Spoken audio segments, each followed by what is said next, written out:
गिरिवरधारी जय गोपीचना वल्लभ गिरिवरधारी यशोदानंदन व्रज जन रंजन यशोदानंदन व्रज जन रंजन यमुना तीरावनचारी यमुना तीरावनचारी जयवाधा माधवा कुंज बिहारी माधवा कुंज बिहारी जय श्री कृष्ण चैतन्य प्रभु नित्यानंद श्री द्वैधाधारा शिवासारि भक्तवृंद हरे कृष्ण कृष्ण कृष्ण हरे हरे हरे राम राम राम हरे हरे हरे कृष्ण कृष्ण कृष्ण हरे हरे हरे राम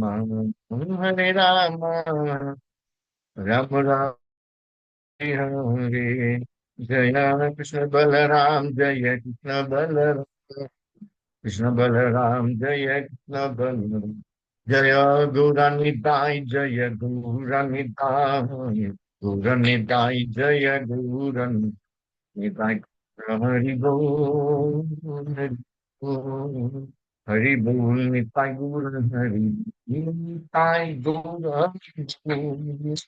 हरि बोल हरि बोल निताय गौर हरि बोल ओम नमो भगवते वासुदेवाय नमो भगवते वासुदेवाय ओम नमो भगवते वासुदेवाय हरि ओम तत्सत् ഭഗവത്ഗീത യഥാരൂപം അധ്യായം 7 ജ്ഞാനവിജ്ഞാന യോഗം ശ്ലോകം 3 മനുഷ്യാണാം സഹസ്രേഷു കച്ചിദ്ദയതി സിദ്ധയേ യദതമപി സിദ്ധാനാം കച്ചിന്മാം വേത്തി തത്വതഃ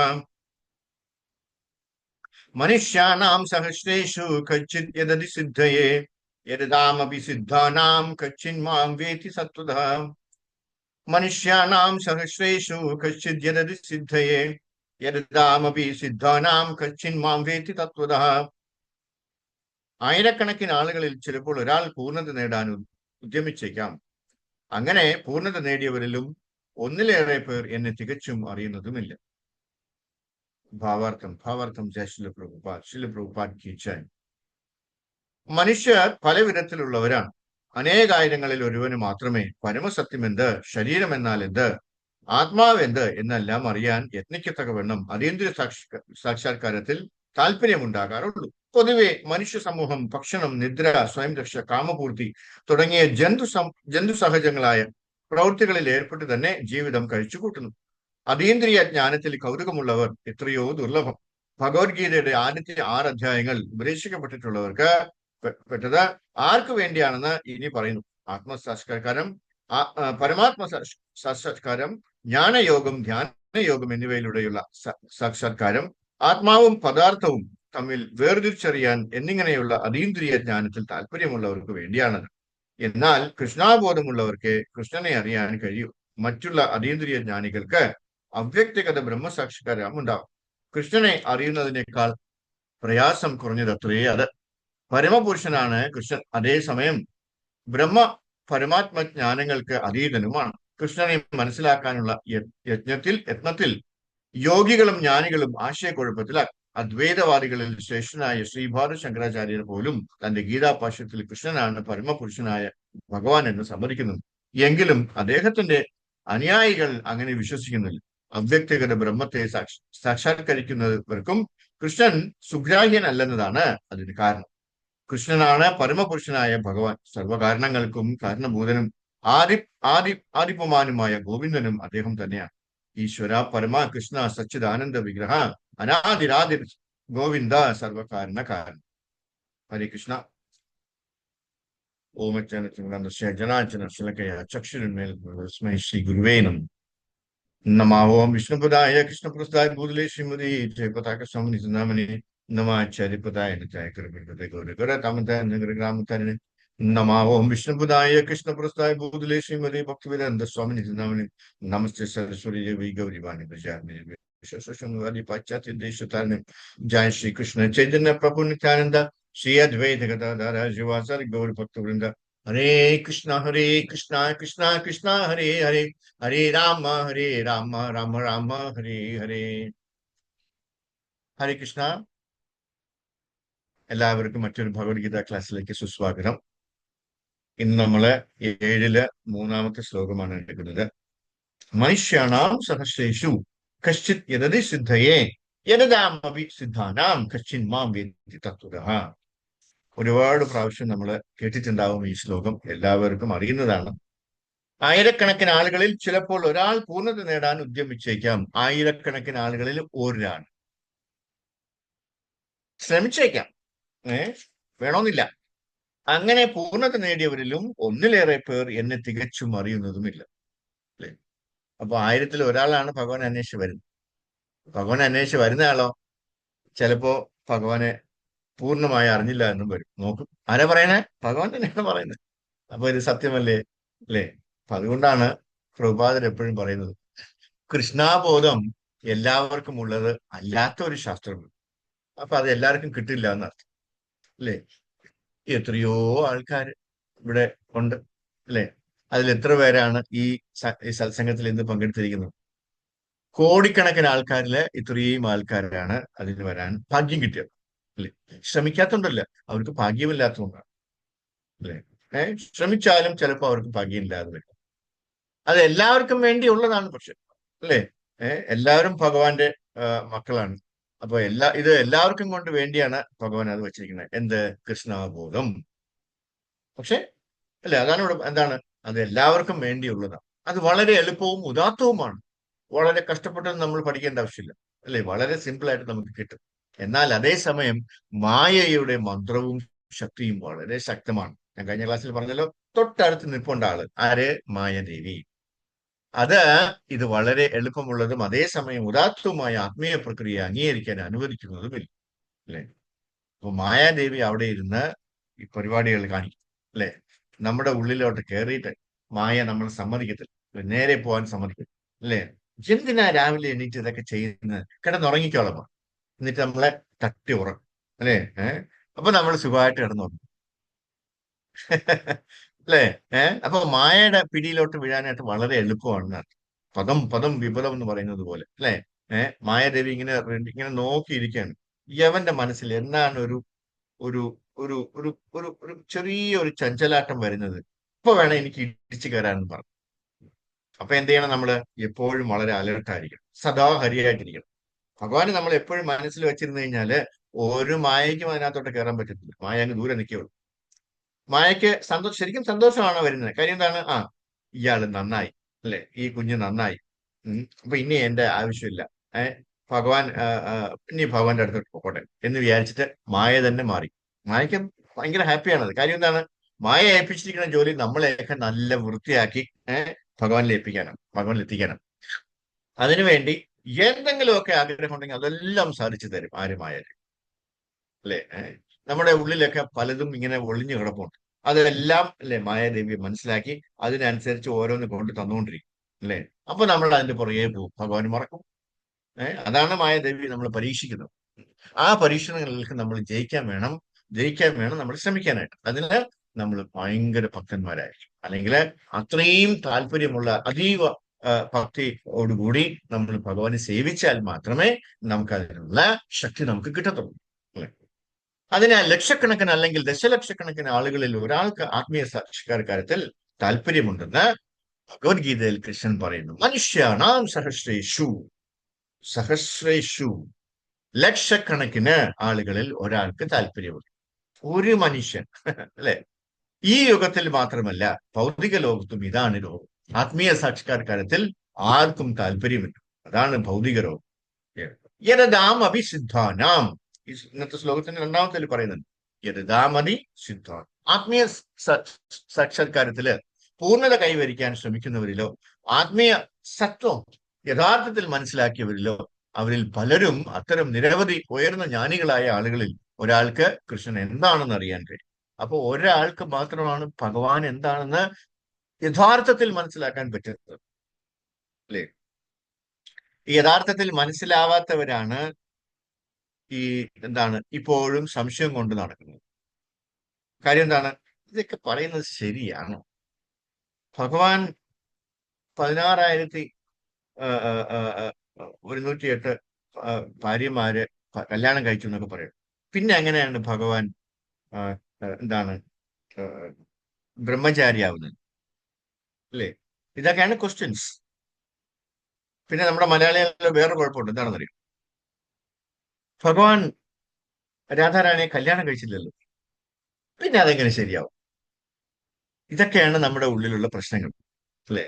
മലയാളികൾക്ക് മാത്രമേ ഈ പ്രശ്നമുള്ളൂ. ഈ നോർത്തിലോട്ടൊക്കെ പോയി കഴിഞ്ഞാൽ അവർക്ക് ഒരു പ്രശ്നമില്ല. അവര് രാധേ രാധേ രാധയെ വിളിച്ചിട്ട് നടക്കാം, അല്ലേ? നമുക്ക് മാത്രമാണ് ആ കൊനിഷ്ഠ ചിന്ത വരും. നമ്മൾ ആരാണ് അങ്ങനെയൊക്കെ ചിന്തിക്കാനായിട്ട്? Who are you? നമുക്ക് എന്ത് ക്വാളിഫിക്കേഷൻ, എന്ത് ക്വാളിറ്റിയാണ് ഉള്ളത് ഭഗവാനെ കുറിച്ചിട്ട് അങ്ങനെയൊക്കെ ചിന്തിക്കാനായിട്ട്, അല്ലേ? അതൊക്കെ നമ്മുടെ എന്താണ് വൃത്തികെട്ട മനസ്സിനകത്ത് വരുന്ന ചിന്തകളാണ്, അല്ലെങ്കിൽ ആ ശുഷ്കിച്ച മനസ്സിനകത്ത് വരുന്ന ചിന്തകളാണ്. അതെല്ലാം നമ്മൾ എടുത്ത് ദൂരെ എറിയുന്നു, അന്നേ നമ്മൾ നന്നാവുന്നത്, അല്ലേ? ഇങ്ങനെയുള്ള ചിന്തകൾ ഭഗവാനെ സംബന്ധിച്ചിടത്തോളം ഒരിക്കലും പാടില്ല. ഭഗവാൻ അതീന്ദ്രിയനാണ്, അല്ലെ? എല്ലാവരും ഭഗവാന്റെ മക്കളാണ്. ഇതില് ഇവിടെ ഒരു സാധനം പോലും ഭഗവാന്റെ നിർമ്മിതി അല്ലാതെ അല്ലെങ്കിൽ സൃഷ്ടി അല്ലാത്തതായിട്ടില്ല. നമ്മൾ എന്തൊക്കെ ഉപയോഗിക്കുന്നോ, വായു പോലും ഭഗവാന്റെ, ഈ ലൈറ്റ് പോലും ഭഗവാന്റെ ശക്തിയാണ്, അല്ലെ? ഭഗവാൻ തരാത്തതൊന്നും നമുക്ക് ഉപയോഗിക്കാൻ പറ്റും. അങ്ങനെയുള്ള ഭഗവാനെ നമ്മൾ അങ്ങനെ ചോദ്യം ചെയ്യാൻ പാടുണ്ടോ? Who are V?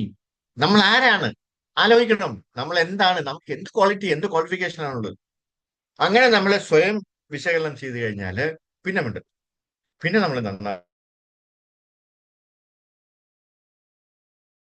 അത്തരം നിരവധി ഉയർന്ന ജ്ഞാനികളായ ആളുകളിൽ ഒരാൾക്ക് കൃഷ്ണൻ എന്താണെന്ന് അറിയാൻ കഴിയും.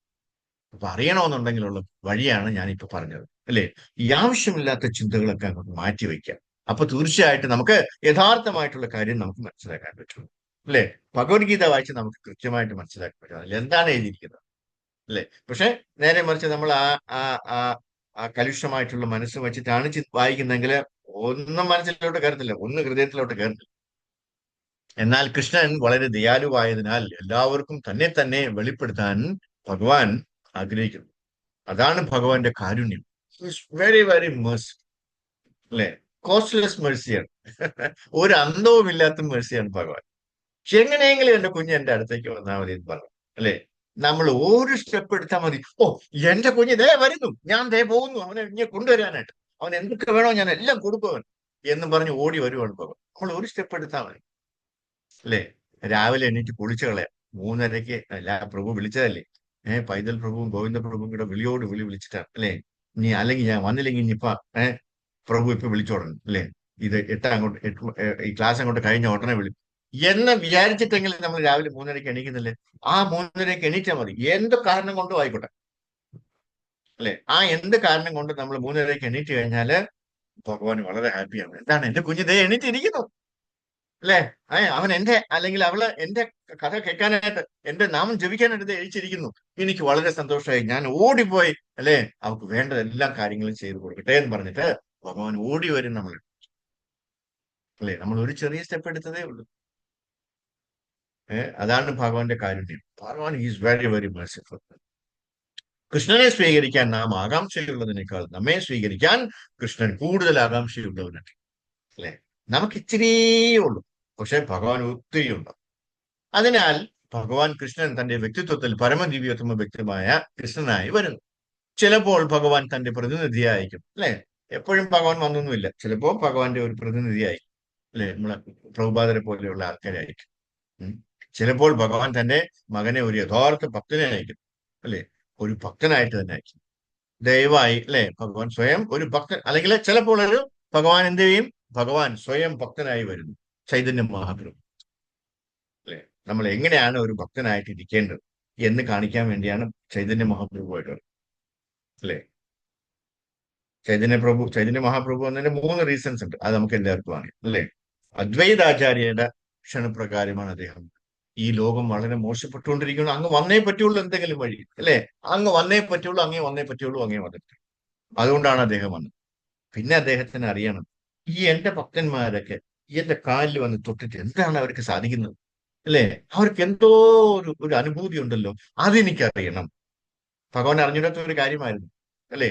അതും കൂടെ ആസ്വദിക്കാൻ വേണ്ടിയാണ് ഭഗവാൻ വന്നത്. പിന്നെ മൂന്നാമത്തെ കാര്യം എന്താണ്? ഹരേ അല്ലെ, ഹരേ കൃഷ്ണ മഹാമന്ത്രം, അല്ലെ? ഈ ലോകത്ത് എല്ലാവർക്കും കൊടുത്ത് അവരെ എല്ലാവരെയും ഭഗവത് ധാമത്തിലേക്ക് എത്തിക്കാനുള്ള ഒരു വഴിയായിട്ട്, അല്ലെ? അത് നാമസങ്കീർത്തനം അത് ചെയ്യാനും കൂടെയാണ് ഭഗവാൻ വന്നത്. അങ്ങനെ ഒരു മൂന്ന് കാര്യം. അപ്പൊ ചിലപ്പോൾ ഭഗവാൻ സ്വയം ഒരു ഭക്തനായി വരും. ദയവായി എന്റെ അടുക്കൽ വരൂ, ദയവായി എന്റെ അടുക്കൽ വരൂ എന്ന് പ്രചാരണം നടത്തും, അല്ലെ? എന്നിട്ട് അദ്ദേഹം എന്ത് ചെയ്തു? എന്നിട്ട് എല്ലാവരും എന്റെ അടുത്തേക്ക് വരൂ, നാമസങ്കീർത്തനം ചെയ്യൂ, നിങ്ങൾ എല്ലാവരും എന്റെ ധാമത്തിലേക്ക് പോന്നോളൂ, ഭഗവാന്റെ ധാമത്തിലേക്ക് പോന്നോളൂ എന്ന് പറഞ്ഞു, അല്ലെ? നമുക്കത് തന്നു കലിയുഗത്തിൽ വന്നിട്ട്. അതുകൊണ്ടാണ് നമ്മൾ എല്ലാവരും ദേ ഇവിടെ ഇരിക്കുന്നത്, അല്ലെ? അപ്പൊ അങ്ങനെ ഭഗവാൻ വളരെ ദയാലുവാണ്. ഭഗവത്ഗീതയിൽ ഭഗവാൻ തന്നെ വന്ന് അർജുനനിലൂടെ സർവധർമാൻ പരിത്യജ മാമേകം ശരണം വ്രജ, 18ാമത്തെ അധ്യായത്തിൽ, അല്ലെ? എന്റെ പ്രിയപ്പെട്ട അർജുന, അർജുനൻ മാത്രമല്ല, അർജുനൻ മാത്രമാണോ പറഞ്ഞത്? അല്ല. അർജുനൻ ജീവജാലങ്ങളുടെ ഒരു പ്രതിനിധിയായിട്ടാണ് അവിടെ നിൽക്കുന്നത്. അതിനാൽ, അല്ലെ, എല്ലാ ജീവജാലങ്ങളോടും ഭഗവാൻ എല്ലാ ജീവജാലങ്ങളോടും, പ്രത്യേകിച്ച് എല്ലായിടത്തും എല്ലാ മനുഷ്യരോടും അഭ്യർത്ഥിക്കുന്നു, എന്താണ്? നിങ്ങൾ എനിക്ക് കീഴടങ്ങുക, വേറെ ആരുടെയും പുറകെ പോകരുത്, എന്റെ അടുക്കൽ വരൂ. അപ്പോൾ നിങ്ങളുടെ ജീവിതത്തിലെ എല്ലാ പാപപ്രവൃത്തികളിൽ നിന്നും ഞാൻ നിങ്ങളെ മോചിപ്പിക്കാം, അല്ലെ? ഈ പാപങ്ങളുടെ കൂടി ജന്മങ്ങൾ നമ്മൾ എടുക്കേണ്ടതുണ്ട്. പക്ഷെ അതൊക്കെ ഞാൻ കഴുകിക്കളയാം, അതല്ല ഞാൻ മാറ്റിത്തരാം, നിങ്ങൾ എന്റെ അടുത്തേക്ക് വന്നാൽ മതി. സർവധർമാൻ പരിത്യജ മാമേകം ശരണം വ്രജ, എല്ലാ മറ്റു ധർമ്മങ്ങളും മാറ്റി വെച്ചിട്ട് നിങ്ങൾ അതെല്ലാം ഒന്നും ചെയ്യേണ്ട ആവശ്യമില്ല, നിങ്ങൾ എന്റെ അടുത്ത് വന്ന് സറണ്ടർ ചെയ്യും, അല്ലെ? എനിക്ക് സാഷ്ടാംഗം നമസ്കരിക്കൂ, ഞാൻ ബാക്കി എല്ലാ കാര്യവും ഞാൻ നോക്കും, അല്ലെ? നിങ്ങളെ വൃത്തിയാക്കി പാവങ്ങളെല്ലാം എടുത്ത് കളഞ്ഞിട്ട് നല്ലിഫൈ ചെയ്തിട്ട് തിരിച്ച് ഞാൻ ഭഗവത് ധാമത്തിലേക്ക് ഞാൻ കൊണ്ടുപോയിക്കോളാം നിങ്ങളെ. അഹം ത്വം സർവപാപേഭ്യോ മോക്ഷയിഷ്യാമി മാ ശുചഃ. സംശയിക്കണ്ട, ഞാൻ ചെയ്യും, ഞാൻ തീർച്ചയായിട്ടും അത് ചെയ്തു തരും, അല്ലെ? ഇപ്പോൾ ഇത്രയും എന്താണ് എന്താണ് വളരെ ആഴത്തിലുള്ള ആ ഒരു അല്ലെങ്കിൽ എന്താണ് എന്താ പറയാ, ആ, ആ, ആ, നമുക്ക് അത്രയും ഉറപ്പായിട്ടുള്ള ഒരു ഉറപ്പ് ഭഗവാൻ അല്ലാതെ വേറെ ആർക്ക് തരാൻ പറ്റും, അല്ലെ? അത്രയും ഒരു ഉറപ്പാണ് നമുക്ക് തരുന്നത്. എന്നിട്ട് നമുക്കൊരു സംശയം, ഇനി പറയുന്നതെങ്ങാനും ചെയ്തില്ലെങ്കിലോ എന്നുള്ളൊരു സംശയം, അല്ലെ? ആ സംശയമൊക്കെ മാറ്റി വെച്ചിട്ട് അങ്ങോട്ട് സമർപ്പണം ചെയ്യുക, വേറെ ഒന്നും വേണ്ട. സദാ ഹരിയായിട്ടിരിക്കാൻ ശ്രമിക്കുക, അല്ലെ? നമുക്ക് വേണ്ടതെല്ലാം ഭഗവാൻ കൊണ്ടുതരും. ഇപ്പോൾ അർജുനനെ കാണുക, അദ്ദേഹം കൃഷ്ണന്റെ അടുത്ത സുഹൃത്താണ്. അദ്ദേഹം എപ്പോഴും കൃഷ്ണനോടൊപ്പം ഉണ്ട്, അല്ലെ? അദ്ദേഹം നിത്യ സഹചര്യാണ്, ഒരേ പാത്രത്തിൽ ഇരുന്ന് കഴിക്കുന്ന ആൾക്കാരാണ്. അദ്ദേഹം കൃഷ്ണനുമായി സംസാരിക്കുന്നു, എല്ലാ ദിവസവും ഭഗവാനുമായിട്ട് ഡയറക്റ്റ് സംസാരിച്ചുകൊണ്ടിരിക്കും. അദ്ദേഹത്തിന്റെ സ്ഥാനം സങ്കല്പിച്ചു നോക്കൂ. എന്നിട്ടും കൃഷ്ണൻ പറയുന്നു, അഹം ത്വം സർവപാപേഭ്യോ, നിന്റെ പാപം. അപ്പൊ അർജുനന് കുറെ പാപങ്ങളുണ്ടെന്നല്ലേ? എല്ലാ പാപപ്രതികരണങ്ങളിൽ നിന്നും ഞാൻ നിങ്ങളെ മോചിപ്പിക്കാം. ഇതിനർത്ഥം അർജുനനെ പോലുള്ള ഒരാൾക്ക്, കൃഷ്ണനുമായി മുഖാമുഖം സംസാരിക്കാൻ കഴിയുന്ന ഒരാൾക്ക് ജീവിതത്തിലെ പാപപ്രവൃത്തികൾ ഉണ്ടായിരിക്കണമെന്നാണ്. കണ്ടോ? അർജുനന് പാപം ഉണ്ടെങ്കിൽ നമ്മളെ കാര്യത്തിൽ വല്ല പറയാനിട്ടുണ്ടോ? ഇല്ലേ? യുദ്ധമാത്രമായിരിക്കും നമ്മൾ ചുവന്നുകൊണ്ട് നടക്കുന്നത്. എന്നിട്ട് പറയോ എനിക്ക് തലവേദന എടുക്കണം. എങ്ങനെ തലവേദന എടുക്കാതിരിക്കും? അതിലെന്തോ കാര്യങ്ങളുണ്ട്, അല്ലെ? കൃഷ്ണനുമായി മുഖാമുഖം സംസാരിക്കാൻ കഴിയുന്ന ഒരാൾക്ക് ജീവിതത്തിലെ പാപപ്രവൃത്തികൾ ഉണ്ടായിരിക്കണമെന്നാണ്. അല്ലെങ്കിൽ എന്തുകൊണ്ടാണ് കൃഷ്ണൻ അഹം ത്വം സർവപാപേഭ്യോ എന്ന് അർജുനനോട് പറയും? എല്ലാ പാപപ്രതികരണങ്ങളിൽ നിന്നും ഞാൻ നിങ്ങളെ മോചിപ്പിക്കും എന്നാണ് ഭഗവാൻ പറയുന്നത്, അല്ലെ? അതായത് അർജുനൻ പോലും പാപപ്രവൃത്തികൾക്ക് വിധേയനായിരുന്നു എന്നാണ്. ഈ ലോകം അങ്ങനെയാണ് നിർമ്മിച്ചിരിക്കുന്നത്. നമ്മൾ പാപപ്രവൃത്തികൾ ചെയ്യാൻ ആഗ്രഹിക്കുന്നില്ലെങ്കിൽ പോലും നമ്മൾ പാപങ്ങൾ ചെയ്യാൻ ബാധ്യസ്ഥരാകും, അല്ലെ? അത്തരം ഒരു സ്ഥലമാണ്. അതുകൊണ്ട് ശ്രീമദ് ഭാഗവതത്തിൽ ഈ സ്ഥലം പദം പദം യത് വിപദം ആണെന്ന് പറഞ്ഞിരിക്കുന്നു. നമ്മൾ ഒരുപാട് പ്രാവശ്യം കേട്ടിട്ടുള്ളതാണ്, അല്ലെ? പദം പദം യത് വിപദം. ഈ ഭൗതിക ലോകം ഓരോ ഘട്ടത്തിലും അപകടം നിറഞ്ഞതാണ്. വളരെ മനോഹരമായ ഒരു വാക്യമുണ്ട്. എന്താണ്? സമാശ്രിതായേ പദ പല്ലവ പ്ലവം മഹത്പദം പുണ്യയശോ മുരാരേ ഭവാംബുധീർ വത്സപദം പരം പദം പദം പദം യത് വിപദം സ്വപ്നദേശാം. ശ്രീമദ് ഭാഗവതത്തില് 10ാമത്തെ സ്കന്ധത്തില് 14ാമത്തെ അധ്യായത്തില് 58ാമത്തെ ശ്ലോകമാണ്. 10, 14, 58, അല്ലെ? അതിലാണ് ഈ പദം പദം യത് വിപദാം ന തീശാം എന്ന് പറയും. ഇത് വളരെ മനോഹരമായ ഒരു ശ്ലോകമാണ്. ശ്രീമദ് ഭാഗവതം ഓരോ വാക്യത്തിലും കാവ്യാത്മക പ്രതിഭയാണ്. ഇനി ഈ ശ്ലോകത്തിൽ കാണാം വത്സ, അല്ലെ, എന്താണ് പദം പരം പദം, അല്ലെ, അങ്ങനെയൊക്കെ നമ്മൾ ഒരുപാട് കാര്യത്തിലുണ്ട്. ഭവാംബുധി എന്നാൽ ഈ ഭൗതിക അജ്ഞാനത്തിന്റെ സമുദ്രം എന്നാണ്. ഇത് അജ്ഞാനത്തിന്റെ സമുദ്രം, അജ്ഞാനത്തിന്റെ ഇതിനെ ഭവാംബുധി എന്ന് വിളിക്കും. എന്നാൽ ഒരാൾ ഈ അജ്ഞാനത്തിന്റെ സമുദ്രത്തെ മറികടക്കണം. എങ്ങനെ മറികടക്കണം? ഇനി സമാശ്രിതം പദം പല്ലവം, ഈ അജ്ഞാന സമുദ്രം കടക്കുന്നതിനായി താമരയുടെ പാദങ്ങളെ തോണിയായി ആശ്രയിക്കുന്ന ഒരാൾക്ക്, അല്ലെ, താമരപാദങ്ങളെ തോണിയായി ആശ്രയിക്കുന്ന ഒരാൾക്ക് ഭവാംബുധി, ഈ മഹാസമുദ്രം വത്സപദമായി മാറുന്നു. അല്ലെ, എന്താണ് ഈ വത്സപദം എന്ന് പറഞ്ഞാൽ? വത്സപദം എന്ന് പറഞ്ഞാല് ഒരു പശുക്കിടാവിന്റെ കുളമ്പിന്റെ അകത്ത്, അല്ലെ, ഒരു നമ്മളിപ്പോ ഈ മഴ ഇങ്ങനെ നടന്നൊക്കെ പോകുമ്പോൾ, മഴയത്തൊക്കെ നടന്നു പോകുമ്പോ, അല്ലെ, പശുക്കിടാക്കൾ ഇങ്ങനെ നടന്ന്, പശുവല്ല, കൊച്ചുകുട്ടി, പശുവിന്റെ കുഞ്ഞ്, അല്ലെ, പശുക്കിടാവ് ഇങ്ങനെ നടന്നു പോകുമ്പോ ആ കുളമ്പടി ഇങ്ങനെ താഴുമ്പോ, അല്ലെ, കുളമ്പ് ഇങ്ങനെ താഴുമ്പോ, മണ്ണിൽ താഴുമ്പോ അവിടെ ഒരു കുഴി പോലെ ചെറിയൊരു കുഴി വരില്ലേ ആ കുളമ്പിന്റെ രൂപത്തിൽ, അല്ലെ, അതിനകത്ത് എന്തുമാത്രം വെള്ളം കൊള്ളുമോ അത് മറികടന്ന് പോകുന്ന അത്രയും സുഖമാണ്, അത്രയും എളുപ്പമാണ്, അല്ലെ, എന്താണ് ഈ മഹാസാഗരം കിടക്കാനായിട്ട്. നമ്മുടെ വിഷമങ്ങളുടെ ഈ മഹാസാഗരം കിടക്കാനായിട്ട് അത്ര പ്രയാസമേ ഉള്ളൂ. എങ്ങനെയാണെങ്കിൽ നമ്മൾ ഭഗവാന്റെ കാൽപാദത്തില് നമ്മൾ സമർപ്പിച്ചു കഴിഞ്ഞാൽ, എല്ലാം ഭഗവാൻ അർപ്പിച്ചു കഴിഞ്ഞാല് നമുക്ക് ഇത് വളരെ ഈസി ആയിട്ട് നമുക്ക് കിടക്കാൻ പറ്റുമെന്നാണ് ഈ ശ്ലോകം, ഈ ഭാഗവത ശ്ലോകം പറയുന്നത്. ആ വെള്ളം ആർക്കും നൂറുകണക്കിന് ജലാശയങ്ങൾ വളരെ എളുപ്പത്തിൽ കടക്കാൻ കഴിയും. അതുപോലെ ആരെങ്കിലും വള്ളത്തിൽ അഭയം പ്രാപിച്ചാൽ കൃഷ്ണന്റെ താമരപാദങ്ങൾ അവന് ഈ അജ്ഞാനത്തിന്റെ മഹാസമുദ്രം വത്സപദം പോലെയായി മാറുന്നു. വത്സപദം എന്ന് പറയുന്നതാണ് ഞാനിപ്പോ പറഞ്ഞ എന്താണ്, പശുവിന്റെ കുളമ്പടിയുടെ അകത്തുള്ള വെള്ളം, അല്ലെ, അത് ചാടി കിടക്കാൻ വലിയ ബുദ്ധിമുട്ടുണ്ട്. അത് വെറുതെ കാലെടുത്ത് വെച്ചാൽ പോരെ, അപ്പുറത്തേക്ക് മാറും, അല്ലെ, നമ്മൾ ചാടിയൊന്നും കിടക്കേണ്ട ആവശ്യമില്ല. ഇത്ര ചെറുതാണ്, ഇത്ര ചെറുതായി മാറുന്നതാണ്, അല്ലെ. അതായത് വളരെ എളുപ്പത്തിൽ ഒരാൾക്ക് അത് നീന്തി കിടക്കാൻ കഴിയും. ഈ സ്ഥലം പദം പദം യത് വിപദാം, ഓരോ ചുവടുവയ്പിലും അപകടമുള്ള ഈ ഭൗതിക ലോകം അവർക്ക് വേണ്ടിയുള്ളത്. ആർക്കു വേണ്ടിയാണ്? കൃഷ്ണന്റെ കമലപാദങ്ങളിൽ അഭയം പ്രാപിച്ചവര്, അല്ലെ. അല്ലാത്തവരാണ് ഭഗവാനെ വിശ്വസിക്കാത്തത്. എന്നാൽ നിർഭാഗ്യവശമായ സ്ഥലമായി നാം കണക്കാക്കുന്നു, അല്ലെ. ഇവിടെ ഭയങ്കര സുഖമാണെന്നാണ് നമ്മൾ വിചാരിക്കുന്നത്. ഇതാണ് മായയുടെ മന്ത്രം, മായയുടെ തന്ത്രം എന്ന് വേണമെങ്കിൽ പറയാം. ഓരോ ചുവടുവയ്പിലും അപകടമുള്ളിടത്ത് എന്നാൽ നമ്മൾ വളരെ സന്തുഷ്ടരാണെന്ന് ചിന്തിക്കുന്നിടത്ത് നമ്മൾ ഭൗതിക നാഗരികതയിൽ മുന്നേറുകയാണ്. ഈ ഭൗതിക നാഗരികത എന്ന് പറഞ്ഞാൽ എന്താണ്? ഇപ്പോ ഫോർ എക്സാമ്പിൾ, ആരെങ്കിലും ഇപ്പൊ രാവിലെ വിളിച്ചിട്ട് ചേച്ചി എന്തുണ്ട് വിശേഷം, സുഖമായിരിക്കണം, പിന്നെ പരമ സുഖമല്ലേ എന്ന് പറയാം, അല്ലേ. ഭർത്താവുമായിട്ട് നമ്മൾ ഇപ്പൊ അങ്ങോട്ട് വഴക്കടിച്ചങ്ങോട്ട് മാറിയതേ ഉള്ളൂ, എന്നാലും നമ്മൾ എന്താ പറയാ? പരമ സുഖമല്ലേ, അയ്യോ എന്താ പറയാനാ, അല്ലെ. ഇന്നലെ നമ്മൾ പറഞ്ഞു ശീലിച്ചത്. കാര്യം നമ്മൾ കള്ളം മാത്രമേ പറയൂ, അല്ലേ. അതല്ല കള്ളമല്ലേ? ശരിക്കും പറഞ്ഞ് നമ്മുടെ ഉള്ളിലോട്ട് ഇറങ്ങി കഴിഞ്ഞാല് ഈ ഇരിക്കുന്നവരെ കുറിച്ചിട്ടല്ല ഞാൻ പറഞ്ഞു, അല്ലെ. ഇവിടെ ഇരിക്കുന്ന ഈ സത്സംഗത്തിലുള്ളവരെല്ലാവരും വളരെ ഹാപ്പിയാണ്. അവര് സത്യം മാത്രമേ പറയത്തുള്ളൂ. കാര്യം അവർക്ക് കള്ളം പറയേണ്ട ആവശ്യം വരുന്നില്ല. കാര്യം എന്താണ്? നമ്മളെല്ലാവരും ഹാപ്പിയാണ്. ഭഗവാന്റെ കാര്യം കേൾക്കുമ്പോൾ നമുക്ക് വളരെ വളരെ ഹാപ്പി അല്ലേ, അല്ലേ. അതിങ്ങനെ ഒഴുകിക്കൊണ്ടിരിക്കുകയാണ്. എന്തുവാണ് ആ സന്തോഷ സാഗരം ഇങ്ങനെ നമ്മളിലേക്ക് ഒഴുകിക്കൊണ്ടിരിക്കുകയാണ്. കാര്യം എന്താണ്? നമ്മൾ സദാ ഹരിയായിട്ടിരിക്കുന്നത്. എങ്ങനെയെങ്കിലും നമ്മൾ ഭഗവാനുമായിട്ട് റിലേറ്റ് ചെയ്തിരിക്കും. ഞാൻ നമ്മളെ കുറിച്ചിട്ടല്ല പറഞ്ഞ, മറ്റുള്ളവരെ കുറിച്ചിട്ടാണ് ഞാൻ പറഞ്ഞത്, അല്ലേ. നമ്മൾ വളരെ സമ്പന്നരും എല്ലാത്തിലും.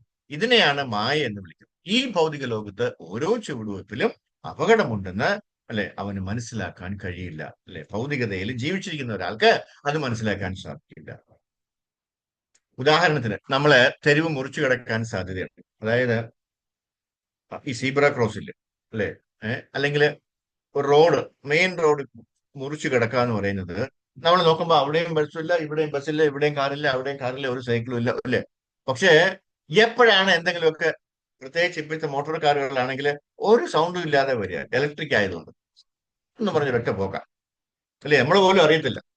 നമ്മളെ ഇടിച്ചിട്ട് കഴിഞ്ഞാൽ നമ്മൾ അറിയത്തുള്ളൂ. ചിലപ്പോ കണ്ടില്ല എന്ന് വരും. ചില ഒരു ആംഗിളിലൊക്കെ നമ്മൾ നോക്കിക്കഴിഞ്ഞാൽ വണ്ടിയൊന്നും കാണത്തില്ല. പക്ഷെ നമ്മൾ തൊട്ടടുത്ത് ഉണ്ടാവും. അതിങ്ങനെ പോലും ഭയങ്കര അപകടമാണ്. ഇരിപ്പുണ്ട്, അല്ലെ, പതുങ്ങിയിരിപ്പുണ്ട്. അതിനാൽ ഈ സ്ഥലം ഒട്ടും സുരക്ഷിതമല്ലെന്ന് നാം അറിയണം. ഏത് നിമിഷവും അപകടം. പദം പദം യത് വിപദം. അതിനാൽ ചാണക്യ പണ്ഡിതന്റെ പതിപ്പിൽ നമ്മൾക്ക് ആത്മീയ സാക്ഷാത്കാരം ലഭിക്കണമെങ്കിൽ മരണം വരുന്നു, അപകടം ഉടൻ വരുന്നു എന്ന് നമ്മൾ എപ്പോഴും ചിന്തിക്കണം, അല്ലെ എന്നാണ് പറയുന്നത്. എന്താണ് ചാണക്യ പണ്ഡിതനും അങ്ങനെയാണ് പറഞ്ഞത്. ഒരു 3 ആഴ്ച മുമ്പേ എൻ്റെ വീട്ടില് നമ്മൾ ദോഹയിൽ ഉണ്ടായിരുന്ന ഒരു കുടുംബം, അവർ നമ്മളെ ദോഹയിലെ സത്സംഗത്തിൽ എൻ്റെ വീട്ടിൽ വന്നുകൊണ്ടിരുന്നവരാണ്. വളരെ നല്ല ആൾക്കാരായിരുന്നു. മാതാജി ആണെങ്കിൽ ഒരു നേഴ്സാണ്. ആ മാതാജിയുമായിട്ട് നമുക്ക് വളരെയധികം, മാതാജി മാത്രമല്ല കുടുംബമായിട്ട് വളരെയധികം എന്താണ് നമുക്ക് കടപ്പാടുള്ളവരാണ്. കാര്യം എന്ന് വെച്ചാല് അത്രയ്ക്കാണ്, അതാണ് നമുക്ക് അവരോടുള്ള സ്നേഹം എന്ന് പറയാം. എൻ്റെ മകള് പ്രസവിക്കാനായിട്ട് ഹോസ്പിറ്റലിൽ അഡ്മിറ്റ് ചെയ്തപ്പോൾ അതേ വാർഡിൽ തന്നെ ഈ മാതാജിയും ഡ്യൂട്ടി എടുത്തു, അതിന് എൻ്റെ മോളെ നോക്കാൻ വേണ്ടി. എടുത്തിട്ട് ആ കുഞ്ഞിനെ, എൻ്റെ കൊച്ചുമോളെ നമ്മളെല്ലാരും കണ്ടിട്ടുണ്ടല്ലോ, ഗൗരംഗി, അവളെ കയ്യിൽ വാങ്ങിച്ചത് മാതാജിയാണ്. ആ മാതാജിയാണ് വെളിയിൽ കൊണ്ട് നമ്മളെ കാണിച്ചത്. കണ്ടോ? നമുക്ക് എന്ത് സന്തോഷമായെന്നറിയും. അപ്പൊ അങ്ങനെ ഒരു മാതാജി ആയിരുന്നു മാതാജി. അമൃത എന്നാണ് ആ മാതാജി പേര്. വളരെ 2 മക്കളും, അവർ രണ്ടുപേരും, ഭാര്യയും ഭർത്താവും ജപിക്കുമായിരുന്നു, മക്കളും ജപിക്കുമായിരുന്നു, അല്ലെ. അങ്ങനെ വളരെയധികം നമ്മൾ എല്ലാ പ്രോഗ്രാമിനും അവർ വരികയും വളരെ കാര്യമായിട്ടൊക്കെ ഇടപെടുകയും ചെയ്തിരുന്നവരാണ്. കൃഷ്ണാപുരത്തിൽ വളരെ താല്പര്യമുള്ള ആൾക്കാരാണ്. അപ്പൊ ഞങ്ങൾ ഇനി പോന്നു. അപ്പൊ അവര് അവിടെ തുടരുന്നു. ഇപ്പൊ മാതാജിക്ക് ഓസ്ട്രേലിയയിലേക്ക് ജോലി കിട്ടി. മാതാജിക്ക് അവിടെ വലിയ ഒരു നേഴ്സായിട്ട് അവിടെ കിട്ടി. നേഴ്സാണ് മാതാജി. പ്രഭുവിന്റെ സ്വന്തം ബിസിനസ് ചെയ്യാൻ. അങ്ങനെ അവരിവിടെ വന്ന് യാത്രയൊക്കെ പറയാനായിട്ട് 2 ആഴ്ച മുമ്പേ വന്നിട്ടുണ്ടായിരുന്നു. വന്ന് ഇവിടെ ഭഗവാനെയൊക്കെ കണ്ട്, അമ്പലത്തിലും പോയി ഭഗവാനെ കണ്ട്, ഒന്ന് കുറെ മാലകൾ ഒക്കെ മേടിച്ചിട്ടാണ് പോയത്. എന്താ സംഭവിച്ചെന്ന് പറഞ്ഞാൽ മാതാജി അവിടെ എത്തുന്നതിന്റെ പിറ്റേന്ന് ഇവിടെ പ്രഭു ഇങ്ങനെ ഓഫീസിലേക്ക്, ഇവിടെ പ്രഭു ഇലക്ട്രിസിറ്റിയിൽ വർക്ക് ചെയ്യുന്നുണ്ട്, ഇലക്ട്രിസിറ്റി ബോർഡിൽ വർക്ക് ചെയ്യുന്നുണ്ട്. പുള്ളിക്കാരന്റെ ഒരു ബൈക്ക്, ഒരു ഇത് ഓടിച്ച് അങ്ങനെ പോയപ്പോ ഒരു KSRTC ആവശ്യമില്ലാത്ത സ്ഥലത്തൂടെ ഓവർടേക്ക് ചെയ്ത് കയറി വന്ന് ഈ പ്രഭുവിനെ ഇടിച്ചിട്ട് മോളിൽ കൂടെ കയറ്റി ഇറക്കിക്കൊണ്ട്, പദം പദം വിപദം, അല്ലേ. ഇതിലപ്പുറത്ത് വേറൊരു ഇത് പറയാനില്ല. വളരെ നല്ല ആൾക്കാരാണ്, ആത്മീയമായിട്ട് വരുന്ന ആൾക്കാരാണ്. എന്തു പറ്റി? പുള്ളിക്കാരനെ പറഞ്ഞ ഐസില് അഡ്മിറ്റ് ചെയ്തു. കാലിൽ കൂടെ വണ്ടി കയറി, ബസ് കയറിപ്പോയി. അങ്ങനെ മുട്ടുവെച്ച് മുറിക്കേണ്ടി വന്നു. ഞങ്ങൾക്കൊക്കെ ഭയങ്കര പ്രയാസം, ഭയങ്കര പ്രയാസം. കാരണം സഹിക്കാൻ പറ്റില്ല. കാരണം അത്രയും നല്ല ആൾക്കാർക്ക് അങ്ങനെയൊക്കെ വരുമ്പോൾ നമുക്ക് ഒട്ടും പറ്റില്ല. പ്രത്യേകിച്ച് നമ്മുടെ മാനസികമായ അടുത്ത ആൾക്കാരും ആകുമ്പോഴത്തേന്, അല്ലെ, ഇത്രയൊക്കെ ഉപകാരം ചെയ്ത ആൾക്കാരാണ്. അതുകൊണ്ട് നമുക്ക് ഭയങ്കര കടപ്പാടാണ് അവർ. അത്രയും സ്നേഹമുണ്ട് അവർ. 2 ദിവസം മുമ്പേ അദ്ദേഹം ശരീരം വെടിഞ്ഞു. സഹിക്കാൻ പറ്റിയില്ല. പദം പദം വിപദമാണ്. ഓരോ പദത്തിലും നമ്മൾ അറിയില്ല, അല്ലെ. നടന്നു പോയിട്ടല്ല, സ്കൂട്ടറിലാണ് പോയിക്കൊണ്ടിരുന്നത്. എന്നിട്ട് പോലും എന്താണ് മരണം ഇടിച്ചിട്ടു. അതപ്പോ എപ്പോ വരും എന്നുള്ളത് നമുക്കറിയാം. മരണം വരും, അപകടം ഉടൻ വരും, അല്ലെ. അത് വരുന്നു എന്നാണ് പറയുക എന്ന് നമ്മൾ എപ്പോഴും ചിന്തിക്കണം. നമ്മുടെ മനോഭാവം അതായിരിക്കണം. ഭഗവത്ഗീതയിലും ബുദ്ധിമാനായ വ്യക്തികൾ, ജ്ഞാനികളാകാൻ പുരോഗതി കൈവരിക്കുന്നവർ 4 കാര്യങ്ങൾ എപ്പോഴും മനസ്സിൽ സൂക്ഷിക്കണമെന്ന് പറയും. അതെന്താണ്? ജന്മ, മൃത്യു, ജരാവ്യാധി, ദുഃഖദോഷാനുദർശനം, അല്ലെ. നമ്മൾ വളരെ എന്താണ് സുരക്ഷിതരാണെന്നും സാമ്പത്തിക വികസനം നല്ല പുരോഗതി കൈവരിച്ചിട്ടുണ്ടെന്നും നമ്മൾ കരുതിയേക്കാം. പക്ഷേ ഭഗവത്ഗീത ജന്മ, മൃത്യു, ജരാവ്യാധി എന്നിവയാൽ നിർദ്ദേശിക്കപ്പെട്ടതുപോലെ ഈ 4 പ്രശ്നങ്ങൾക്കും ഒരു പരിഹാരവും ഇല്ല. നമുക്ക് എന്തെങ്കിലും പരിഹാരം കാണാൻ പറ്റുമോ? ജനിക്കാതിരിക്കാൻ പറ്റുമോ? അല്ലെ, മരിക്കാതിരിക്കാൻ പറ്റുമോ? ജര വരാതിരിക്കാൻ പറ്റുമോ? വ്യാധി വരാതിരിക്കാൻ പറ്റുമോ? അസുഖങ്ങൾ വരാതിരിക്കാൻ പറ്റുമോ? ഒന്നും പറ്റത്തില്ല. എത്രയൊക്കെ സയൻസ് ആയിട്ട് നമ്മൾ ഉയർന്നിട്ടുണ്ടെങ്കിലും പുരോഗമിച്ചിട്ടുണ്ടെങ്കിലും ഈ 4 കാര്യത്തിന് നിർത്താനായിട്ട് ഇതുവരെ ഒന്നും കണ്ടുപിടിച്ചിട്ടില്ല. കണ്ടുപിടിച്ചു എന്നൊക്കെ ശാസ്ത്രജ്ഞന്മാരൊക്കെ പറയും. പക്ഷെ അതൊന്നും പ്രാക്ടിക്കൽ അല്ല, പ്രായോഗികമല്ല, അല്ലെ. ജന്മ, മൃത്യു, ജരാവ്യാധി, അതിനൊരു മരുന്നും ഇതുവരെ കണ്ടുപിടിച്ചിട്ടില്ല. മരിച്ചു തന്നെ തീരണം, അല്ലെ. ജര വന്ന് തന്നെ തീരണം. കൈയൊക്കെ ചെയ്യാൻ പറ്റുമായിരുന്നു, അല്ലെ. വ്യാധി വന്ന് തന്നെ തീരണം, മൃത്യു വന്ന് തന്നെ തീരണം. സത്യമാണ്, അല്ലെ. എന്നിവയാൽ നിർദ്ദേശിക്കപ്പെട്ടതുപോലെ ഈ 4 പ്രശ്നങ്ങൾക്ക് ഒരു പരിഹാരവും ഇതുവരെയും ഇല്ല, അല്ലെ.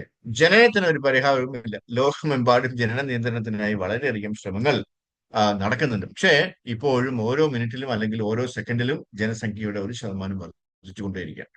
ജന്മ, മൃത്യു, അതുപോലെ മരണം തടയാൻ ശാസ്ത്രീയ നടപടികൾ കണ്ടെത്താൻ നിരവധി ശ്രമങ്ങൾ നടക്കുന്നുണ്ട്. പക്ഷേ അത് സാധ്യമല്ല. മരണം നടക്കുന്നു, മറിച്ച് ഇന്നത്തെ യുഗത്തിൽ വർഷങ്ങൾക്ക് മുമ്പുള്ളതിനേക്കാൾ നേരത്തെ മരണം സംഭവിക്കുന്നു. പണ്ട് ആളുകൾ 100 വർഷം, 80 വർഷം, 90 വർഷം, അല്ലെ. ഇപ്പോഴോ 60 വർഷം, 70 വർഷം. ഈ യുഗത്തിൽ അവസാനത്തിൽ കലിയുഗത്തിൽ ഒരു മനുഷ്യൻ 20 മുതൽ 30 വർഷം വരെ ജീവിച്ചാൽ അവനെ ഒരു വൃദ്ധനായി കണക്കാക്കാം. ഈ യുഗത്തിന്റെ കലിയുഗത്തിന്റെ അവസാനത്തിൽ, അല്ലെ? അപ്പൊ അതിനിയും വർഷങ്ങളുണ്ട്. പക്ഷെ ആ സമയത്ത് ഒരാൾ 30 വയസ്സായി കഴിഞ്ഞാൽ നമ്മൾ ഇങ്ങനെ നോക്കും, അയ്യോ 30 വയസ്സായോ, അയ്യോ. ഇപ്പൊ 93 വയസ്സായവരെ കാണുന്ന ഒരു പ്രതീതിയാണ് അന്ന് 30 വയസ്സാകും അന്ന്. കാരണം 30 വയസ്സ് വരെ ജീവിച്ചിരിക്കാൻ വളരെ ബുദ്ധിമുട്ടാണ് ഈ കലിയുഗത്തിന്റെ അവസാനം. അങ്ങനെയാണ് ശാസ്ത്രം പറയുന്നത്, ഭാഗവതം പറയുന്നത്. അതിനാൽ പ്രായോഗികമായി നമ്മൾ ഒരു പുരോഗതിയും കൈവരിക്കുന്നില്ല. ഭൗതികമായി പുരോഗതി കൈവരിക്കാൻ കഴിയില്ല. അതിനെയാണ് മായ, മിഥ്യ എന്ന് വിളിക്കുന്നത്. നമ്മൾ യഥാർത്ഥത്തിൽ ഒരു പുരോഗതിയും കൈവരിക്കുന്നില്ല. പക്ഷേ നമ്മൾ പുരോഗതി കൈവരിക്കുന്നുവെന്ന് ചിന്തിക്കുന്നു. ഇതിനെയാണ് മായയുടെ മന്ത്രവാദം എന്ന് വിളിക്കുന്നത്. ആദ്യം പറഞ്ഞില്ലേ മായയുടെ മന്ത്രം, അല്ലേ? ഇതാണ് മായയുടെ മന്ത്രം. എന്നാൽ യഥാർത്ഥ പ്രശ്നം ഈ സ്ഥലം അപകടത്താൽ നിറഞ്ഞതാണെന്ന് നാം മനസ്സിലാക്കി. ഭഗവത്ഗീതയിൽ ഇത് സാക്ഷ്യപ്പെടുത്തിയിരിക്കുന്നു. ഈ സ്ഥലം ആ ദുഃഖാലയം അശാശ്വതം പറഞ്ഞിട്ടില്ലേ? 8ാമത്തെ അധ്യായത്തിൽ പറയുന്നത് എന്താണ്? ദുഃഖാലയം അശാശ്വതം, 15ാമത്തെ ശ്ലോകം. ഈ സ്ഥലം ദുരിതങ്ങളും അശാശ്വതവും നിറഞ്ഞതാണ്. പക്ഷെ നമ്മൾ അത് ഇവിടെ ഭയങ്കര സന്തോഷമല്ലേ എന്നാ പറയാം. നമ്മൾ ഓരോ നിമിഷവും സന്തോഷം എവിടെയുണ്ടെന്ന് അന്വേഷിച്ച് നടക്കും, ഇല്ലേ? ഈ സ്ഥലം ദുരിതങ്ങളും അശാശ്വതവും നിറഞ്ഞതാണ്. ഇത് ദുരിതമാകട്ടെ, എനിക്ക് പ്രശ്നമില്ല, ഞാൻ ഇവിടെ തന്നെ തുടരുമെന്ന് പറഞ്ഞാണ് നമ്മൾ വാശി പിടിച്ച് ഇവിടെ ഇരിക്കുന്നത്. അല്ലെ? നമ്മൾ അംഗീകരിച്ചാലും ആളുകൾ അത് തുറന്നു പറയും. നമുക്ക് മറ്റൊരു ലോകം വേണ്ട, അല്ലെ? നമുക്ക് ഇതിൽ വിശ്വാസമില്ല. സ്വർഗം വേണ്ട, അല്ലെങ്കിൽ നമുക്ക് വൈകുണ്ഠത്തിൽ വിശ്വസിക്കുന്നില്ല. ഈ ലോകത്തിൽ സ്വയം സന്തോഷിക്കാൻ നമ്മൾ ആഗ്രഹിക്കും. അങ്ങനെയുള്ള ആൾക്കാരാണ് പറയുന്നത് ജീവിതം വളരെ ഒരു ചെറിയൊരു കാര്യമാണ്, കുറഞ്ഞ കാലയളവിലുള്ളതാണ്, വളരെ ചെറുതാണ്, അത് മാക്സിമം ആസ്വദിക്കുക എന്നുള്ളതാണ് ഇപ്പോഴത്തെ ജനറേഷന്റെ താല്പര്യം, അല്ലേ? അവരോട് ഇതിലൊന്ന് കയറി മോനെ ഇതൊന്ന് കേൾക്കും പറഞ്ഞു കഴിഞ്ഞാൽ അവർ പറയും പിന്നെ വേറെ പണിയൊന്നുമില്ലേ എന്ന് ചോദിക്കും അവര്. കാര്യം എന്താണ്? അവരുടെ സമൂഹവും അവരുടെ ചുറ്റുപാടും അങ്ങനെയാണ് അവർ പഠിപ്പിക്കുന്നത്, അല്ലെ? സ്കൂളിലോ കോളേജിലൊക്കെ പോയി കഴിഞ്ഞാൽ മറ്റുള്ള പിള്ളേർ എന്താണോ പറയുന്നത്, എന്താണോ ചെയ്യുന്നത്, എന്താണോ പ്രവർത്തിക്കുന്നത്, അതേ ഈ നമ്മുടെ കുഞ്ഞുങ്ങളും പ്രവർത്തിക്കാൻ ശ്രമിക്കും. അവർ വീട്ടിൽ വരുമ്പോൾ മാത്രമാണ് അവർക്ക് കൃഷ്ണബോധം കിട്ടുന്നത്, അല്ലെ? കാര്യം എന്താണ്? അച്ഛനും അമ്മയും അത് പരിവർത്തിക്കുന്നത്. നമ്മളത് കാണിച്ചു കൊടുക്കുക, നല്ല വഴി പറഞ്ഞു കൊടുക്കുക. അവരെന്തെങ്കിലും ഒരു ദിവസം തിരിച്ചു വന്നിട്ട് നമ്മുടെ കൂടെ ചേരും, അല്ലെ? കാരണം അവരുടെ സമൂഹം അങ്ങനെ. എന്നാൽ ഭഗവാൻ അല്ലെങ്കിൽ ഭഗവത്ഗീത പോലുള്ള അധികാരങ്ങളിൽ നിന്ന് ഈ സ്ഥലം കഷ്ടപ്പെടാനുള്ളതാണെന്ന് നമ്മൾ മനസ്സിലാക്കുന്നു. ഇതിനെ ദുഃഖാലയം അശാശ്വതം എന്ന് വിളിക്കുന്നു. ഈ ദുരിതപൂർണമായ സ്ഥലത്ത് ജീവിക്കാൻ നമ്മൾ സമ്മതിച്ചാലും, കാരണം എല്ലാവരും ജീവിക്കാൻ ആഗ്രഹിക്കും, ആരും മരിക്കാൻ ആഗ്രഹിക്കും, അല്ലെ? ആരും മരിക്കാൻ ആഗ്രഹിക്കുന്നില്ല. അപ്പോൾ ഈ സ്ഥലം കൃഷ്ണൻ ദുഃഖാലയം അശാശ്വതം എന്ന് സാക്ഷ്യപ്പെടുത്തിയിരിക്കും. ഇത് ദുരിതങ്ങളുടെ സ്ഥലമാണ്, അതേസമയം അത് താൽക്കാലികവുമാണ്. ഈ ഭൗതിക ലോകം വളരെ നല്ലതാണ്, ഞാന് ഇവിടെ താമസിക്കട്ടെ എന്ന് നമ്മൾ കരുതുന്നെങ്കിൽ, അല്ലെ? നമ്മളുടെ ഉയർന്ന അധികാരികളൊക്കെ എന്താ പറയുന്നത്? കുടിയേറ്റ വകുപ്പിൽ അധികാരികൾ ഉള്ളതുപോലെ ഈ ലൗകിക കാര്യങ്ങളുടെ നടത്തിപ്പിലും ഉയർന്ന അധികാരിയുണ്ട്, യമരാജാവ്. കേട്ടിട്ടില്ലേ? അല്ലെ? അദ്ദേഹം നമ്മളെ ഇവിടെ താമസിക്കാൻ അനുവദിക്കോ? അനുവദിക്കില്ല, അല്ലെ? ഒരു സമയമാകുമ്പോഴത്തേ നമ്മളെ ഇവിടുന്ന് അടിച്ചു ഓടിക്കും. നമ്മളെ ജീവിക്കണമെങ്കിൽ പിന്നെ വേണ്ട എന്ത് ചെയ്യണം? നമ്മൾ അടുത്ത ശരീരം സ്വീകരിച്ചിട്ട് വീണ്ടും സൂഹിക്കാൻ ശ്രമിക്കണം, അല്ലെ? അപ്പോ ഇപ്പോഴത്തെ ജനറേഷൻ അല്ലെങ്കിൽ ന്യൂ ജനറേഷൻ അല്ലെങ്കിൽ ഇതിൽ ഭഗവാനിലൊന്നും വിശ്വാസമില്ലാത്ത ആൾക്കാർ അങ്ങനെയാണ് ചിന്തിക്കുന്നത്, അല്ലെ? മാക്സിമം സന്തോഷിക്കുക, മാക്സിമം ആസ്വദിക്കുക. അതിനുള്ള വഴി എന്താണ്? എന്നാണ് ആൾക്കാർ വിചാരിക്കുന്നത്, തെറ്റിദ്ധാരണ, അല്ലെ? പാവം, എന്ത് ചെയ്യാൻ പറ്റും? വാസ്തവത്തിൽ ഒരു ജീവാത്മാവ് ശാശ്വതമാണ്. പക്ഷേ പ്രശ്നം അവൻ ശരീരം മാറ്റുന്നു എന്നതാണ്.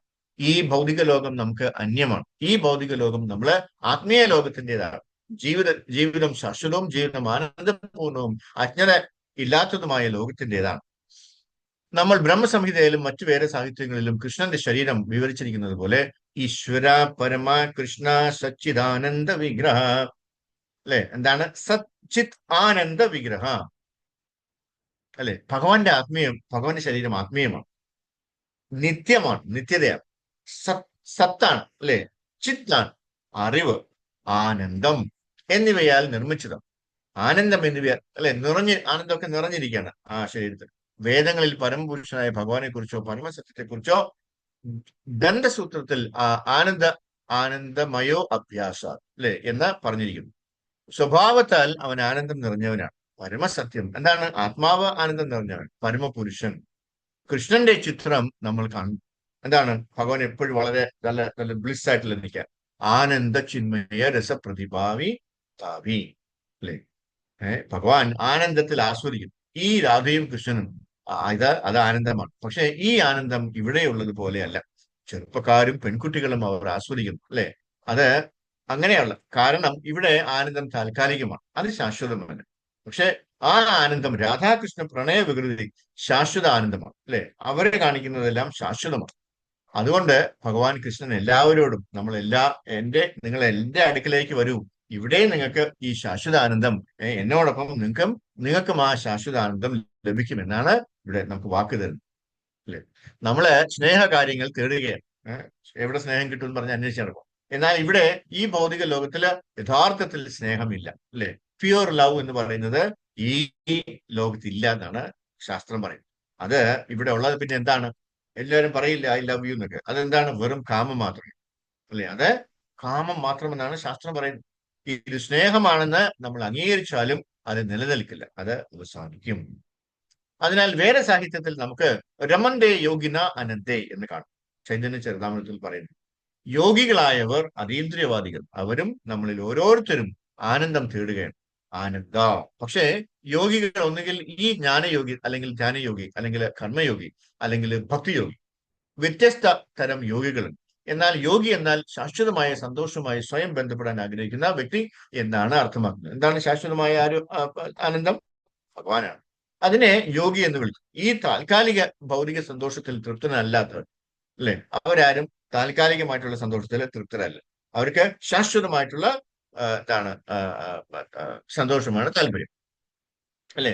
ശങ്കരാചാര്യരെ പോലെ അദ്ദേഹം ബ്രഹ്മസത്യം ജഗന്മിഥ്യ എന്ന് പറയുന്നു. കറക്റ്റായിട്ട് അദ്ദേഹം പറഞ്ഞിട്ടുണ്ട്. നമ്മള് ഈ ഭൗതിക ലോകത്തിൽ നിന്ന് ആനന്ദം നേടാൻ ശ്രമിക്കുന്നു, പക്ഷെ അത് വ്യാജമാണ്. ഇവിടെ യഥാർത്ഥമായിട്ടുള്ള ആനന്ദം കിട്ടില്ല എന്നാണ് പറയുന്നത്, ഇവിടെ ഭൗതികമായിട്ട്, അല്ലെ? അതാണ് അദ്ദേഹം പറഞ്ഞത്. നമുക്ക് യഥാർത്ഥ ആനന്ദം വേണമെങ്കിൽ എന്ത് ചെയ്യണം? എന്താ ശങ്കരാചാര്യൻ എന്താ പറഞ്ഞത്? ബ്രഹ്മസൗഖ്യം. നമ്മൾ ബ്രഹ്മത്തിൽ ആനന്ദം തേടണം, അല്ലെ? അതുപോലെ ശ്രീമദ് ഭാഗവതത്തില് ഋഷഭദേവന്റെ നിർദ്ദേശങ്ങൾ നമുക്ക് കാണാം, അല്ലെ? അദ്ദേഹം എന്താ പറയുന്നത്? അദ്ദേഹം തന്റെ പുത്രന്മാരെ ഉപദേശിക്കുകയാണ്, അല്ലെ? നമ്മൾ കണ്ടു അത്. ആ പുത്രന്മാരെ ഉപദേശിച്ചിട്ട് ഇങ്ങനെ കാട്ടിലേക്ക് വിടുകയാണ് തപസ് ചെയ്യാനാണ്. തപോ ദിവ്യം പുത്രക ഏന ശ്രദ്ധേ സത്വം യസ്മാത് ബ്രഹ്മസൗഖ്യം ത്വ അനന്തം, അല്ലെ? 5-ാമത്തെ സ്കന്ധത്തിൽ പറയുന്നു. അദ്ദേഹം തന്റെ പുത്രന്മാരെ ഉപദേശിക്കുന്നു. അദ്ദേഹത്തിന്റെ പുത്രന്മാർ എന്നാൽ എല്ലാവരെയും അദ്ദേഹം ഉപദേശിക്കുകയാണ്, അല്ലെ? അതെന്താണ്? ന അയം ദേഹ ദേഹ ഭുജാം ലോക കഷ്ടാൻ കാമാൻ അർഹതി യദ് ഭുജാം ഭുജാം യേ. എന്റെ പ്രിയപ്പെട്ട മക്കളെ, ഈ മനുഷ്യ ശരീര രൂപം തുടർച്ചയായ കഠിനാധ്വാനത്തിന് വേണ്ടിയുള്ളതല്ല, കേവലം ലൈംഗിക സുഖത്തിന് വേണ്ടിയുള്ളതല്ല, അല്ലെ? പിന്നെയോ ഭഗവാനെ കുറിച്ച് കൂടുതൽ അറിയാൻ വേണ്ടിയുള്ളത്, അല്ലെ? ഭഗവാന്റെ കാര്യങ്ങൾ നമ്മൾ കൂടുതൽ അറിയുക, ഭഗവാനെ സ്മരിക്കുക, ഭഗവാന്റെ നാമം ജപിക്കുക. ഇതിനു വേണ്ടിയാണ് ഈ മനുഷ്യ ശരീരം നമ്മൾ തന്നിരിക്കുന്നത്. എന്തിനാ? ഭഗവാനെ കുറിച്ച് അറിയുകയും നമ്മളുടെ ബന്ധം അറിയുകയും നമുക്ക് തിരിച്ചു ഭഗവാന്റെ ധാമത്തിലേക്ക് പോകാൻ വേണ്ടിയാണ് ഈ മനുഷ്യരൂപം, വളരെ ദുർലഭമായിട്ടുള്ള ഈ മനുഷ്യ ശരീരം നമുക്ക് തന്നിട്ടുള്ളത്, അല്ലെ? അതിനകത്ത് എന്താണ് വരിക? ശീതാതപ ബദപരീഷണ ഇതിന ജാമിനി ജാഗിരേ വിഫല സേവിനു കൃപണ ദുരജന വിഫല സേവിനു കൃപണ ദുരജന ചബല സുഖലാഭ ലാഗിരേ. ഈ ശ്ലോകം നമ്മള് വളരെ അടുത്ത് നമ്മൾ എടുത്തിട്ടുണ്ട്, അല്ലെ? ആ ശ്ലോകത്തിൽ പറയുന്നത് എന്താണ്? ശീത ആതപ ബാധപരീക്ഷണ, അല്ലെ? നമ്മള് ആൾക്കാരിവിടെ കിടന്ന് കഷ്ടപ്പെടുകയാണ്. ശീതവും ചൂടും മഞ്ഞും ചൂടും ഒന്നും അറിയാതെ, അല്ലെ? പൊള്ളുന്ന ചൂടാണെങ്കിലും ഒരുപാട് കഷ്ടപ്പെടുകയാണ്, അധ്വാനിക്കുകയാണ്, ഓവർ ടൈം ചെയ്യുകയാണ്, അല്ലെ? എന്തിനാണ്? കൂടുതൽ കൂടുതൽ സുഖങ്ങൾ അനുഭവിക്കാനായിട്ട്. അത് പരീക്ഷണ, അല്ലെ? എന്നാൽ കനത്ത മഴ എന്നാൽ അർത്ഥമാക്കുന്നത് അയാൾക്ക് ഓഫീസിൽ പോയി ജോലി ചെയ്യണം. സീതാദപ ബാധ പരീക്ഷണ ഈ ദിന ജാമിനി ജാഗിരേ. രാത്രി, അല്ലെ? രാത്രി ആയാലും ജോലിയാണ്. രാത്രി 11 മണിക്കൊക്കെയാണ് വീട്ടിൽ വന്ന് കയറുക. ഇവ കഠിനമായ അധ്വാനമാണ്, അല്ലെ? ആ ഭക്തൻ എന്താ പറയുന്നത്? അല്ലെ? ഇപ്പോൾ വിഫല സേവിനു കൃപണ ദുരജന, കൃപണരും ദുർജനങ്ങളും, അല്ലെ? ചബല സുഖലാഭലാഗിരേ. ഈ ക്ഷണികമായ സന്തോഷത്തിനായി, അല്ലെ, എല്ലാവരും വളരെയധികം കഠിനാധ്വാനം ചെയ്യുന്നു. അതിനാൽ വേദസാഹിത്യത്തിൽ എല്ലായിടത്തും ഈ ഭൗതിക ജീവിത രീതി അപലപിക്കപ്പെട്ടിരിക്കുകയാണ്. അതിനാൽ ഋഷഭദേവൻ പറയുന്നു, ഈ ജീവിതം തപസ്യയ്ക്ക് വേണ്ടിയുള്ളതാണ്. എന്ത് തപസ്യ? ഭഗവാന്റെ ധാമത്തിലേക്ക് പോകാനുള്ള തപസ്യയ്ക്ക് വേണ്ടിയാണ്. ഹരേ കൃഷ്ണ മഹാമന്ത്രം ചെയ്യാനുള്ള തപസ്യയ്ക്ക് വേണ്ടിയാണ്. ഇങ്ങനെയുള്ള സത്സംഗത്തിൽ ചേരാനുള്ള തപസ്യയ്ക്ക് വേണ്ടിയാണ്. തപാ അല്ലെ, തപാ ദിവ്യാം പുത്രക. എന്റെ പ്രിയപ്പെട്ട മക്കളെ, നിങ്ങള് അങ്ങനെയാണ് ഈ മനുഷ്യ ജീവിതം അല്ലെ, അല്ലാതെ മറ്റു സന്തോഷങ്ങൾക്ക് വേണ്ടി രാവും പകലും കഠിനാധ്വാനം വേണ്ടിയുള്ളതാണെന്ന് നിങ്ങൾ ചിന്തിക്കരുത്. അങ്ങനെ കരുതുന്നുവെങ്കിൽ ഈ ജീവിതം ആ ലക്ഷ്യത്തിന് വേണ്ടിയുള്ളതല്ല. അല്ലെ, അപ്പൊ നമ്മൾ വെറും പൂച്ചകളും പട്ടികളും അല്ലെ, നായ്ക്കളെയും പന്നികളെയും പോലെ ആണ് നമ്മൾ ജീവിക്കുക. അല്ലെ, അവരും എന്താണ്, ഈ 4 കാര്യങ്ങൾക്ക് വേണ്ടിയാണ് അവരും ജീവിക്കുന്നത്. അതുപോലെ ആവരുത് നമ്മൾ മനുഷ്യ ജീവിതം എന്നാണ് ഇവിടെ ഋഷഭദേവൻ മക്കളോട് പറഞ്ഞു. അല്ലെ, അപ്പോ നമ്മുടെ ജീവിതം എന്ന് പറയുന്നത് അതിനു വേണ്ടി ഉദ്ദേശിച്ചുള്ളത്. പിന്നെയോ എന്തിനു വേണ്ടിയാണ്? തപാ, ഇത് തപസ് ചെയ്യാനുള്ളതാണ്. അല്ലെ, നമ്മൾ തപസ് ചെയ്യുന്നുണ്ടോ? തീർച്ചയായിട്ടും നമ്മൾ തപസ് ചെയ്യുന്നുണ്ട്. എല്ലാ ദിവസവും നമ്മൾ തപസ് ചെയ്യുന്നുണ്ട്. ഇങ്ങനെ ചമ്മണം പടിഞ്ഞ് ഇരുന്നിട്ടല്ല. പിന്നെയോ നമ്മളുടെ 16 റൗണ്ട് ഹരേ കൃഷ്ണ മഹാമന്ത്രം പറയുന്നുണ്ട്. അതൊരു തപസ്സാണ്. അല്ലെ, ഏകാദശി വ്രതങ്ങൾ എടുക്കുന്നുണ്ട്. അതൊരു തപസ്സാണ്. സത്സംഗത്തിൽ ചേരുന്നുണ്ട്. ഈ രാവിലെ ഈ 3:30 ഇതിനകത്ത് കയറുന്നുണ്ട്. അല്ലെ, ഈ സത്സംഗത്തിൽ കയറുന്നത് അതൊരു വലിയ തപസ്സാണ്. അല്ലെ, മഴയാണെന്നോ ചൂടാണെന്നോ തണുപ്പാണെന്നോ ഒന്നും നമ്മൾ ചിന്തിക്കാറില്ല. രാവിലെ എണീറ്റ് കുളിക്കുന്നു, രാവിലെ ഒന്ന് ഭയഭക്തി ബഹുമാനത്തോടുകൂടി നമ്മൾ ഇതിൽ ചേരുന്നു. അല്ലെ, നമ്മളെ അടുത്തടുത്ത് ഇരിക്കുന്നില്ലെങ്കിലും നമ്മൾ എല്ലാവരും ഒരുമിച്ച് ഒരേ മനസ്സോടുകൂടിയാണ് ഇരിക്കുന്നത്. അല്ലെ, നമ്മൾ കഷ്ടപ്പാടുകൾ സഹിക്കുന്നത് എന്തിനു വേണ്ടിയാണ്? ഭഗവാനെ സന്തോഷിപ്പിക്കാൻ വേണ്ടി. ഇതൊക്കെ ചെയ്യുമ്പോൾ ഭഗവാൻ സന്തോഷം വരില്ലേ? തീർച്ചയായിട്ടും സന്തോഷം വരും. He will be very pleased with us. അല്ലെ, അതാണ് നമ്മൾ ശ്രമിക്കുന്നത്. എങ്ങനെ ഇന്ന് ഭഗവാനെ സന്തോഷിപ്പിക്കാമെന്നാണ് വിചാരിക്കുന്നത്. മാതാജിമാര് രാവിലെ എണീറ്റ് എന്താ ചിന്തിക്കുക? അല്ലെ, ഇന്നലെ ഞാന് എന്താണ് ഈ ഒരു കറിയാണ് വെച്ചു കൊടുത്തത്, ഇന്ന് വേറൊരു കറിയായിരിക്കും, അതെങ്ങനെ വയ്ക്കാം എന്നാണ് ഓരോ ദിവസവും മാതാജിമാർ ചിന്തിക്കുക. അല്ലെ, ഒരു വെറൈറ്റി വേണം ഭഗവാനെ ആസ്വദിക്കാനായിട്ട്, ഭഗവാനെ സന്തോഷിപ്പിക്കാനായിട്ട്. ഇത് കഴിക്കുമ്പോൾ ഭഗവാൻ ഭയങ്കര സന്തോഷമാവും, എന്നിൽ ഒരുപാട് പ്രസാദം വരും. അല്ലെ, അതാണ് ഓരോരുത്തരും ചിന്തിക്കുന്നത്. അങ്ങനെ വേണം ചിന്തിക്കാനായിട്ട്. അല്ലെ, നമുക്ക് ഇന്ന് എങ്ങനെ ഭഗവാനെ സന്തോഷിപ്പിക്കാം? ഇന്ന് ഞാൻ എത്ര പേരോട് ഭഗവാന്റെ കഥകൾ പറയും? ഇന്ന് ഞാൻ എത്ര പേരോട് എന്താണ് ഹരിനാമം പറയണമെന്ന് ഉപദേശിക്കും? അതൊക്കെ വേണം നമ്മൾ ചിന്തിക്കാനായിട്ട്. അല്ലെ, അപ്പൊ അങ്ങനെ ചെയ്ത് കഴിഞ്ഞാൽ നമ്മൾക്ക് ഈ പുരോഗതി ഉണ്ടാവുകയുള്ളൂ. അപ്പൊ എല്ലാവരും അധ്വാനിക്കുന്നുണ്ട്. അല്ലെ, കഠിനമായ തപസ് അനുഭവിക്കുന്നു, അത് നല്ലതാണ്. എന്നാൽ ഇവിടെ പറയുന്നത് ദിവ്യ സാക്ഷാത്കാരത്തിനായി നമ്മൾ തപസ് അനുഷ്ഠിക്കണം. ദിവ്യം തപോ ദിവ്യാം പുത്രക. പുത്രന്മാരോട് പറയാണ് 5-ാമത്തെ സ്കന്ധത്തിൽ. എന്തുകൊണ്ട് ഈ ഭൗതിക ലോകം എന്തുകൊണ്ട് പാടില്ല? ദൈവസാക്ഷാത്കാരം എന്തുകൊണ്ടാണ് നമുക്ക് വേണ്ടത്? അല്ലെ, തപോ ദിവ്യാം ഏന സത്വ ശ്രദ്ധേ എന്ന് വളരെ മനോഹരമായി പറഞ്ഞിരിക്കുന്നു. ദൈവസാക്ഷാത്കാരത്തിനായി സാക്ഷാത്കാരത്തിനായി നമ്മള് ഈ തപസ് അല്ലെങ്കിൽ തപസ് സ്വീകരിച്ചാൽ നമ്മുടെ അസ്തിത്വപരമായ സ്ഥാനം ശ്രദ്ധിക്കപ്പെടും. ഇപ്പോഴത്തെ നിമിഷം എന്റെ ഭൗതിക സ്വഭാവ ജീവിതം കാരണം എനിക്ക് ഈ ഭൗതിക ശരീരം ലഭിച്ചതിനാൽ എന്റെ ആനന്ദം, ഞാൻ സുഖത്തിനായി കൊതിക്കുന്നു. പക്ഷെ ഞാൻ തേടുന്ന ഏതൊരു സുഖവും ശാശ്വതമല്ല. അപ്പൊ അതുകൊണ്ട് എന്ത് ചെയ്യണം? ശാശ്വതമായിട്ടുള്ള ഒരു സുഖത്തിന് വേണ്ടി നമ്മള് അതാണ് ഭഗവത് നാമം അല്ലെങ്കിൽ ഭഗവത് നാമം. അല്ലെ, അല്ലാതെ നമ്മൾ ഈ മിന്നി മറയുന്ന കുപ്പിച്ചിലുകൾക്ക് വേണ്ടി നമ്മൾ ഒരിക്കലും പോകാൻ പാടില്ല എന്നാണ്. ആനന്ദമയോ അഭ്യാസ്യ. അല്ലെ, അപ്പൊ ഭഗവാനെ നേടാനായിട്ട് നമുക്ക് എന്തൊക്കെ ചെയ്യാൻ പറ്റുമോ അത് വേണം നമ്മളെ ആശ്രയിക്കാനായിട്ട്. അപ്പൊ നമ്മൾ എന്ത് ചെയ്യണം? വെറുതെ ഭഗവാന്റെ നാമം പറഞ്ഞാൽ മതി. ഹരേ കൃഷ്ണ കൃഷ്ണ കൃഷ്ണ ഹരേ ഹരേ, ഹരേ രാമ രാമ രാമ ഹരേ ഹരേ. അല്ലെ, അതെങ്ങനെ പറയണമെന്നൊക്കെ നമുക്ക് എല്ലാവർക്കും അറിയാം. ഭഗവാൻ ഓടി വരണം നമ്മളെ അടുത്തേക്ക്. ആ രീതിയിൽ വേണം നമ്മള് ഹരികൃഷ്ണ മഹാമന്ത്രം പറയാനായിട്ട്. അപ്പോ നമുക്ക് എന്ത് സംഭവിക്കുന്നു? നമ്മളുടെ ഈ ഹൃദയം മുഴുവൻ ശുദ്ധീകരിക്കപ്പെടും. അല്ലെ, ശുദ്ധീകരിക്കപ്പെടുമ്പോ അതിനകത്തിരിക്കുന്ന ഭഗവാനെ നമുക്ക് കാണാൻ പറ്റും. അവിടെ ഇരിപ്പുണ്ട് ബ്രഹ്മം. അല്ലെ, അത് നമുക്ക് വളരെയധികം ഭംഗിയായിട്ട് കാണാൻ പറ്റും. അപ്പൊ നമുക്ക് എപ്പോഴും ഭഗവത് ധാമത്തിൽ തന്നെ ജീവിക്കട്ടെ. അല്ലെ, അങ്ങനെ ഹരികൃഷ്ണ മഹാമന്ത്രം പറയുമ്പോൾ നമ്മൾ എന്താണ് ചെയ്യുന്നത്? We are getting the relation between us and the Lord. നമ്മൾ ഭഗവാന്റെ ആ ഒരു റിലേഷനിലാണ് നമ്മൾ നിൽക്കുന്നത്. എപ്പോഴും ഭഗവാൻ നമ്മുടെ കൂടെയുണ്ട്. നമ്മൾ ഭഗവാനടുത്ത് കാര്യങ്ങളൊക്കെ സംസാരിക്കുന്നു. അല്ലെ, ആ രീതിയല്ലേ നല്ലത്? വല്ലവരെയും കൊണ്ട് നടക്കുന്നതിനേക്കാളും ഭഗവാനെ കൊണ്ട് നടക്കുന്നതല്ലേ നല്ലത്? ഒരുപാട് കാര്യങ്ങൾ നമ്മുടെ മനസ്സിൽ വെച്ച് ചിന്തിച്ച് ഇങ്ങനെ വിഷമിപ്പിക്കുന്നതിനേക്കാളും ഭഗവാനെ എടുത്ത് അവിടെ വെച്ച് കഴിഞ്ഞാലും ഭഗവാൻ മനസ്സിനകത്ത് നിൽക്കും. അല്ലെ, നമ്മുടെ ഹൃദയത്തിനകത്ത് ഭഗവാൻ നിൽക്കും. അതല്ലേ നല്ലത്? ഏറ്റവും ഉചിതമായത് എന്താണ് അല്ലെ? ഈ പദം പദം വിപരീതത്തൊക്കെ നമുക്ക് രക്ഷപ്പെടാനായിട്ട് ഭഗവാൻ കാര്യം എന്താണ്? ഭഗവാൻ രണ്ട് കണ്ണും ഇങ്ങനെ തുറന്നു വെച്ച് എന്റെ കുഞ്ഞ് എന്തെങ്കിലും അപകടത്തിൽ പെടുന്നുണ്ടോ എന്ന് ഇങ്ങനെ നോക്കിയിരിക്കുകയാണ് അല്ലെ? അപ്പോ പെട്ടെന്ന് പറഞ്ഞു മാറി മാറി നീങ്ങി നീങ്ങി അവിടെ എന്തോ കിടക്കുന്നു. ഭഗവാൻ നമ്മുടെ കൂടെ തന്നെ ഉണ്ടാവും എപ്പോഴും അല്ലെ? അപ്പോ നമുക്കൊരു ഉൾവിളി ഉണ്ടാവും, ഓ മാറ്, അല്ലെങ്കിൽ അപകടം, നമ്മൾ മാറും, ഒരു പ്രശ്നമില്ല. കാര്യം എന്താണ്? നമ്മുടെ പുറകിലുണ്ടാവും ഭഗവാൻ. എന്റെ കുഞ്ഞ് എന്തെങ്കിലും അപകടത്തിൽ വീഴുന്നുണ്ടോ, ആരെങ്കിലും അവനെ വിഷമിപ്പിക്കുന്നുണ്ടോ, ആരെങ്കിലും ആക്രമിക്കുന്നുണ്ടോ, എന്താണ്, എന്തിനും ഒരു എന്താണ് ഒരു ഉപാധിയുമായിട്ട് അല്ലെങ്കിൽ ഒരു സൊല്യൂഷനുമായിട്ട് ഭഗവാൻ നമ്മുടെ കൂടെയുണ്ട്. നമുക്ക് പിന്നെ വേറെ എന്തെങ്കിലും അന്വേഷിക്കേണ്ട ആവശ്യമുണ്ടോ? ഒരു അച്ഛന്റെ കൈയും പിടിച്ച ഒരു കുഞ്ഞ് നടക്കുമ്പോ ആ കുഞ്ഞ് എല്ലാം ആസ്വദിച്ച് ആസ്വദിച്ച് ഇങ്ങനെ നടക്കണം അല്ലെ? Is very free. എന്തെങ്കിലും പ്രയാസം ഉണ്ടോ? അച്ഛന്റെ കയ്യിലാണ് പിടിച്ചിരിക്കുന്നത്. അവനറിയാം, കൊച്ചു കുഞ്ഞിനെ അറിയാം അല്ലെ? അച്ഛന്റെ കയ്യിലാണ് ഞാൻ പിടിച്ചിരിക്കുന്നത്, അച്ഛൻ എന്നെ സംരക്ഷിച്ചുള്ളൂ. ആ ഒരു വിശ്വാസത്തിൽ വേണം നമ്മള് ഭഗവാൻ നാമം പറഞ്ഞിട്ട് ഭഗവാന്റെ അടുത്തേക്ക് പോകണം. എപ്പോഴും നമ്മൾ ഭഗവാൻ കാത്തു രക്ഷിക്കും എന്നുള്ള വിശ്വാസത്തിൽ. ഹരേ കൃഷ്ണ. ഞാനിവിടെ നിർത്തുവാൻ. എന്തെങ്കിലും സംശയം ഉണ്ടെങ്കിൽ ഇനി ഒരു 10 മിനിറ്റ് ഉണ്ട്. ഹരേ കൃഷ്ണ.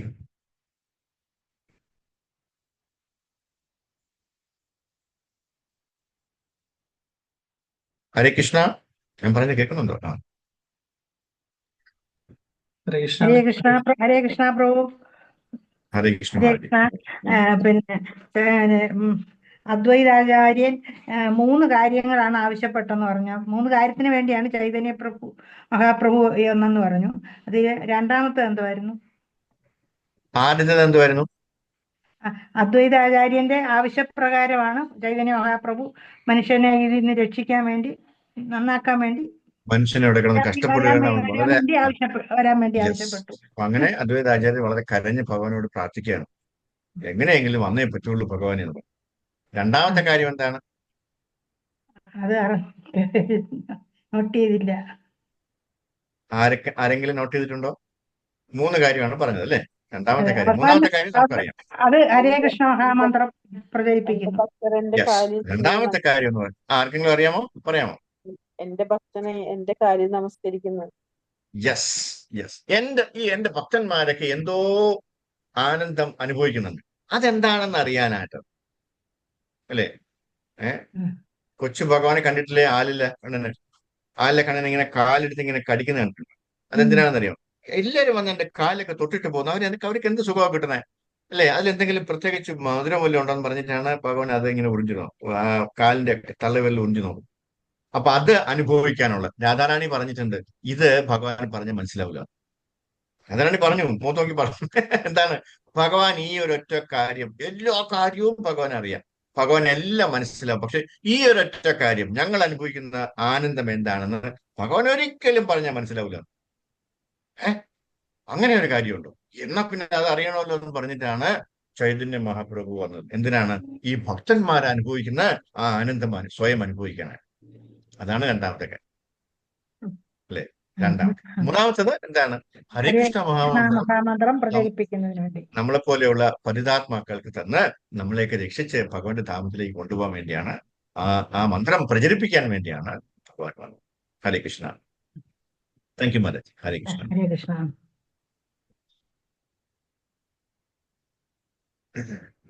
വേറെ സംശയങ്ങളൊന്നും ഇല്ലയോ?